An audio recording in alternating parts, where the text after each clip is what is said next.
Keep an eye on white 42, who will eventually move into the free throw lane and receive a pass, at this point becoming a ball handler. The trail official is likely to have the best look at this play, including the jersey grab by the defender, as the lead and center officials both have obstructed views due to players.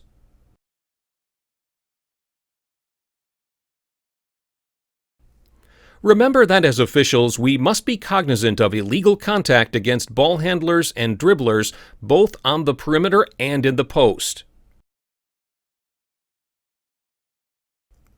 Watch the contact by white 35 against blue 10 on this play.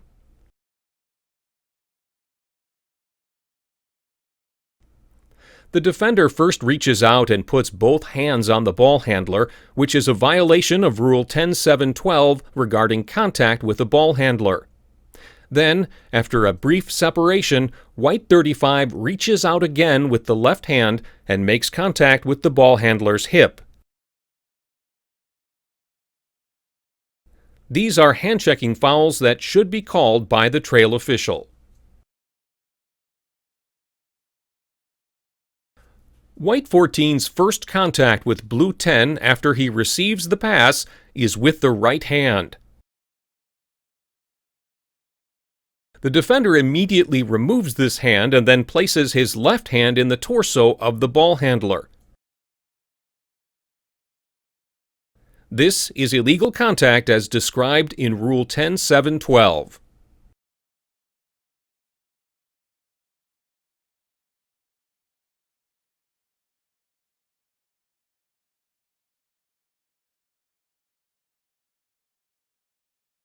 Watch white 2 on this play.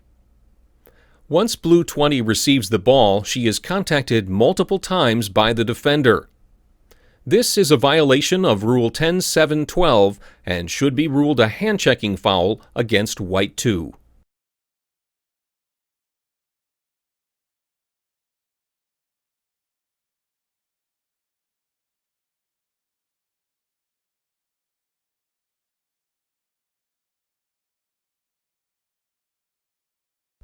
On this play, white 11 uses an armbar to knock blue 10, the ball handler, off his path. The trail official may have a closed look at the play initially. However, given the number of players in the backcourt, the center official should be available to help officiate this play. This is a violation of Rule 10.7.12 and should be ruled a foul for illegal contact against a ball handler. This is a good example of the trail official calling the first foul, which is illegal contact by the defender against the ball handler. Blue 5 places his right hand on the hip of the ball handler and leaves it there while trying to strip the ball with his other hand. The escalation in contact and any reaction by the offensive player comes after the initial foul by the defender.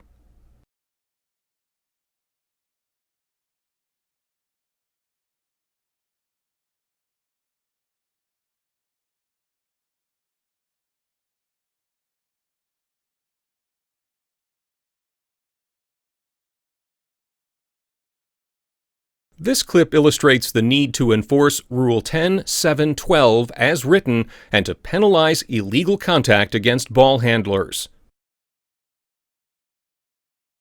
By his reaction, it is clear white 15 is hoping for an offensive foul ruling against green 10 when the whistle blows. However, any illegal contact by the ball handler is preceded by the defender clearly placing two hands on the ball handler. This is a clear hand-checking foul, and the trail official does a good job of penalizing the first illegal act.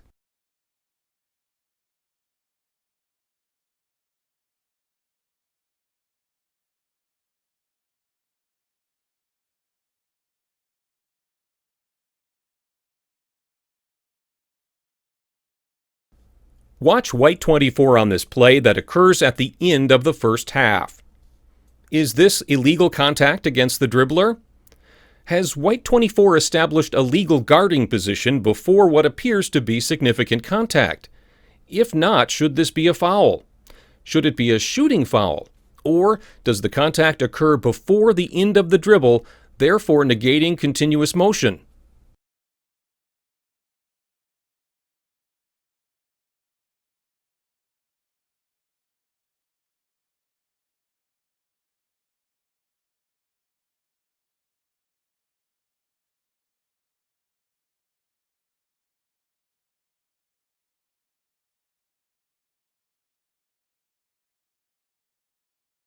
Defender White 11 reaches out and places two hands on Blue 10 as soon as the ball handler begins his dribble, regarding illegal contact against a dribbler, and the trail official makes the proper ruling.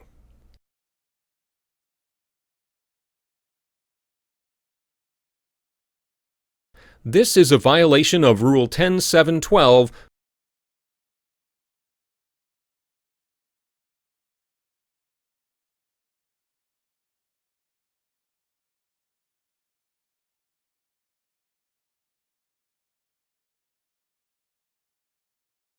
Keep an eye on White 24. As soon as Blue 20 attempts to dribble past her, the defender places an armbar on the ball handler.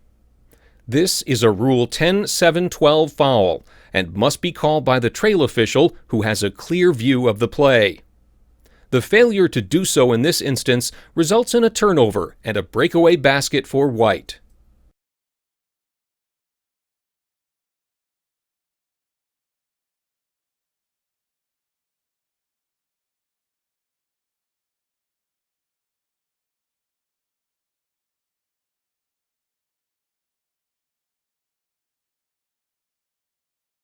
On this play, the center official rules a traveling violation against Green 42.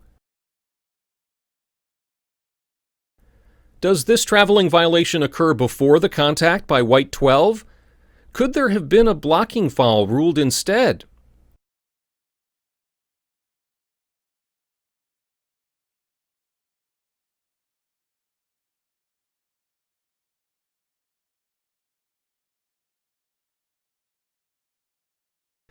This play is a good example of illegal contact by the offensive player, in this case a dribbler, in a one-on-one matchup.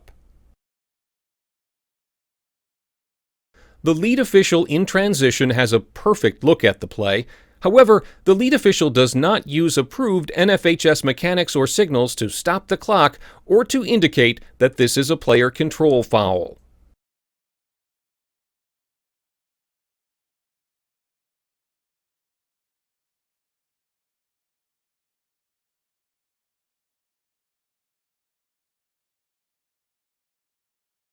Watch White 24 and Blue 4.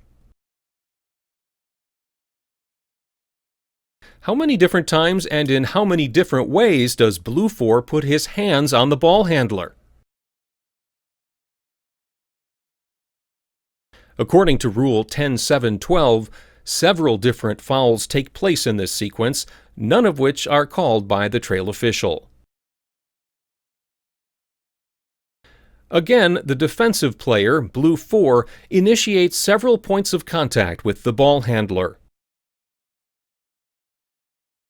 The trail official correctly rules a foul committed against the ball handler while he is still dribbling the ball. Therefore, continuous motion does not apply, and this is not a shooting foul.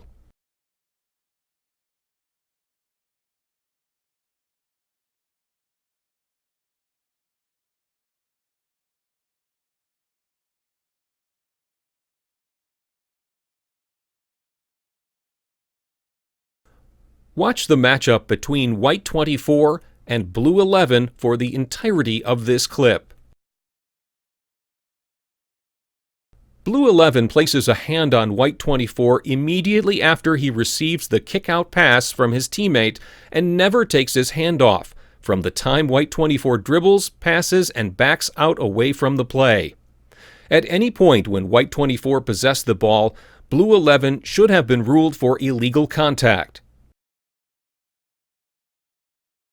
Also important, notice how white 24 eventually slaps the hand away after more than 6 seconds of uninterrupted contact. What issues may the officials encounter if they pick up that foul after missing the sustained illegal contact that precedes it?